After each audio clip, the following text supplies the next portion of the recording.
The latest U.S. jobs report is out with signs of slowing economic growth amid worries about trade wars.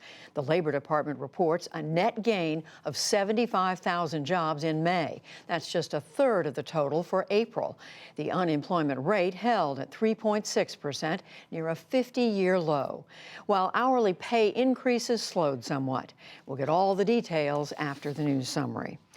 Wall Street rallied on the jobs report in the belief that it will prod the Federal Reserve to cut interest rates sooner. The Dow Jones Industrial Average gained 263 points to close at 25,984. The Nasdaq rose 126 points, and the S&P 500 added 30. U.S. and Mexican negotiators held a third day of talks with President Trump's tariff deadline looming.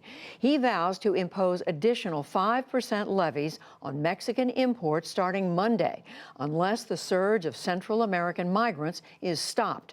Today, as he headed home from Europe, he tweeted that there is a good chance of a deal. At the White House, the Vice President's Chief of Staff, Mark Short, also suggested the tariffs might not happen. I think that there is the ability, if negotiations continue to go well, that the president can turn that off at some point over the weekend. It's less about the process of negotiation. It's more about actually seeing what are the actions taken that will drop those numbers. The initial tariffs would increase over time to a maximum of 25%. A Russian destroyer and an American guided missile cruiser had a near collision today in the Philippine Sea. U.S. Navy video showed the ships coming within 165 feet of each other. The USS Chancellorsville had to throw all engines into emergency reverse to avoid being hit.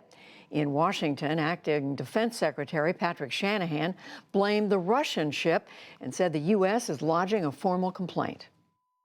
The unsafe, unprofessional acts certainly put our men and women at risk. Thanks to their professionalism, there was no incident. Our military-to-military channel with the Russians will be exercised as a result of this activity. Moscow countered that the U.S. ship was in the wrong and that it crossed the path of the Russian destroyer.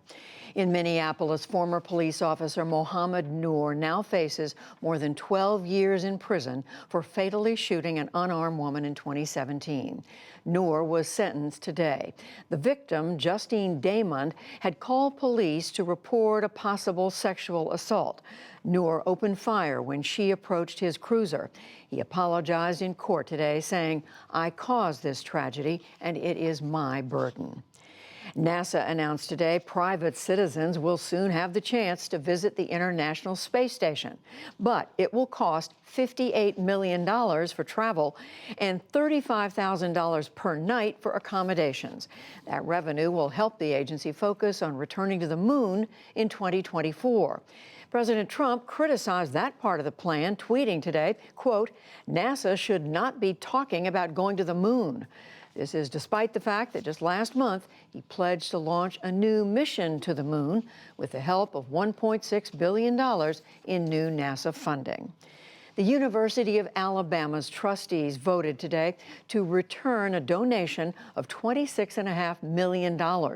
Hugh F. Culverhouse, Jr. had called for boycotting the state school after Alabama's legislature passed a restrictive abortion law.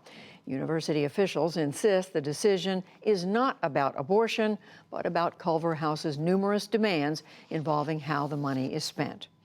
17 major automakers are urging the Trump administration to renew negotiations with California over mileage standards. In a letter to the president, the companies call for, quote, one national standard that is practical, achievable, and consistent. The Trump administration wants to roll back Obama-era mileage requirements and end California's ability to make its own rules. And the music world today, more New Orleans singer and pianist Dr. John, who died Thursday of a heart attack. He was born Mac Rebennack and created the Dr. John persona in the 1960s, blending rhythm and blues with psychedelic rock. His biggest hit, Right Place, Wrong Time, was a top 10 hit in 1973. Here he is performing the song in 2012. I've been in the right place, in the wrong time.